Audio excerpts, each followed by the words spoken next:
И снова здравствуйте, мои уважаемые зрители. На дворе у нас продолжается 27 февраля и очередной обзор ситуации на фронтах. Простите за длительные отсутствия. Ну так получилось, что меня пригласили в передачу на Россия-1 и 2 часа мне пришлось ждать для того, чтобы поговорить 5 минут. Ну так иногда бывает. Вот буквально эфир закончился и я сразу сел писать очередную сводку. Сейчас только то, что произошло главное. Произошло очень много интересных событий и пока все говорит о том, ну кто смотрел Россию-1, он уже эти новости в принципе почти все знает.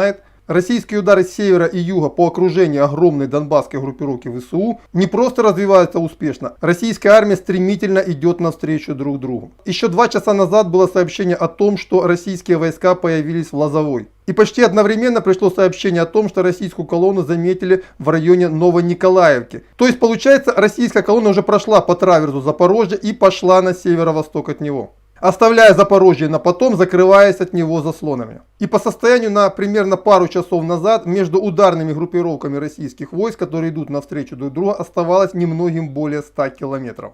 Причем, если они сохранят такой же темп наступления, как были в первой половине дня, то абсолютно не исключено, что либо сегодня к вечеру, либо завтра они сомкнут кольцо окружения вокруг огромной, подчеркиваю, группировки войск на Донбассе. Подавляющая часть лучших украинских войск на сегодняшний момент находится именно там. И это будет настоящая военная катастрофа для ВСУ. И на этом фоне уже абсолютно не важно, когда, например, ополчение ДНР возьмет Волноваху либо Мариуполь. Причем за Волноваху прямо сейчас идут уже бои. И я так понимаю, что в очередном вечернем выпуске я вам сообщу о ее взятии. С Мариуполем, похоже, придется повозиться намного дольше, потому что азовцы решили уже не отступать, они поняли, что отступать им некуда, и они решили там все умереть. Но самое страшное состоит в том, что они прикрылись живым щитом. Очень многих мариупольцев заманили на территорию завода Азовсталь, а я напомню, что именно там их главная цитадель. Якобы здесь надежное бомбоубежище, и вы здесь будете в безопасности. И многие жители Мариуполя сейчас находятся именно там. Именно благодаря нахождению там заложников нельзя по ним бить артиллерией. Ну а азовцы абсолютно не стесняются, расстреливают город и его окрестности из реактивных систем залпового огня и ствольной артиллерии.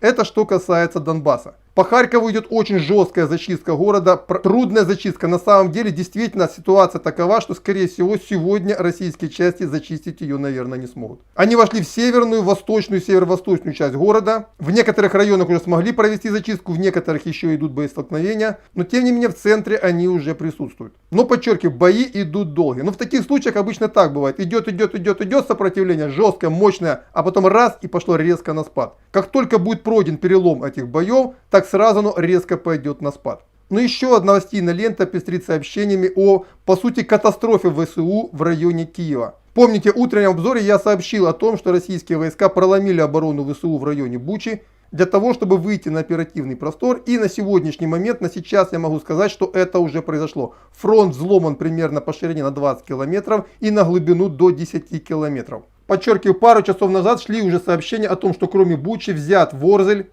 Бородянка, а также идут бои за Ирпень.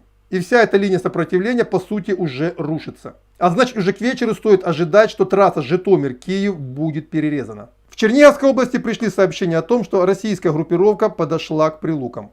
То есть до административной границы Киевской области ей осталось пройти всего 20 километров. Вот это такие основные новости с линии фронта на сейчас, на примерно 15 часов по московскому времени, 27 февраля. Следующий обзор, ну надеюсь, ничто теперь уже мне не помешает. Я его постараюсь сделать примерно к 18-19:00. Ну и вечером планирую сделать итоговый выпуск новостей. А потом традиционно уже мою смену примет мой товарищ Михаил Онуфриенко. Все, на этом пока все. До свидания и ждите следующих новостей.